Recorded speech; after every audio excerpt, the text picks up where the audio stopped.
Okay, welcome to another pronunciation lesson. I was going to say punctuation there. Pronunciation lesson. Now, we started with the voiced and unvoiced th, th and th, because I find that difficult, and I wanted to get the one which I find really quite difficult out of the way. This one, I must admit, I find easier, and I'm sure that's because I'm a native. And when you start to study pronunciation, you do start to comprehend just how many different vowel sounds, it seems to me, there are in English, because it's not like there are just 5 or 6. There are a lot of vowel sounds in English, and so this is another thing which makes English very difficult.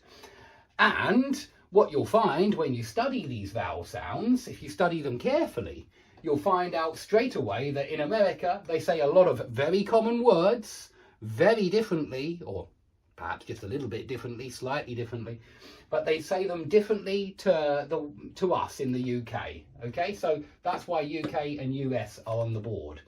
But the reason why I'm particularly focusing on these two words in particular is because as a teacher, I'm well aware that students mispronounce these two words. I can't remember which way they usually use it wrong, but it seems to me that they don't hear a very big difference between work and walk, and they are different.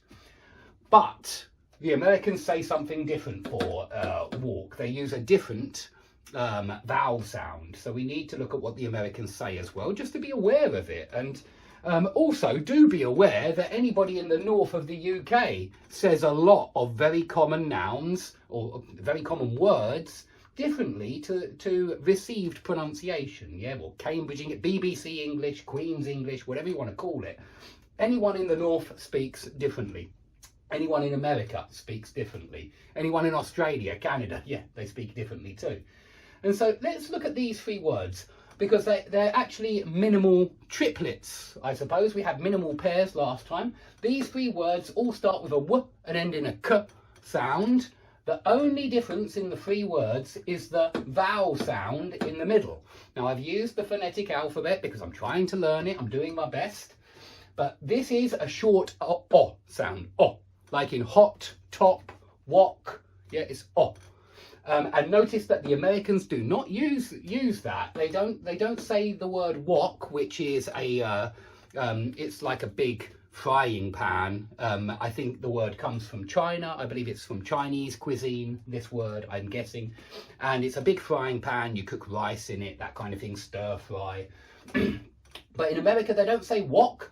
They say wok. They say wok exactly the same way, or this is what the dictionary told me, and I believe the dictionary. They say wok in exactly the same way as they say walk. Yeah, walk, walk. It's hard for me to say it and look at those 2 words and say it like that. It is hard for me to do that. I'm not very good at doing accents, but I am aware that the Americans don't say walk.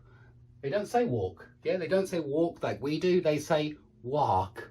Walk. It's a different sound. Now, that's my best effort at it, walk, but it is just the same sound. I mean, I can do this sound because I can say grass, fast, bath, car. It's that R sound, this one. This one is the, I would label it as AR in English. You know, as far as I'm concerned, this is the R sound.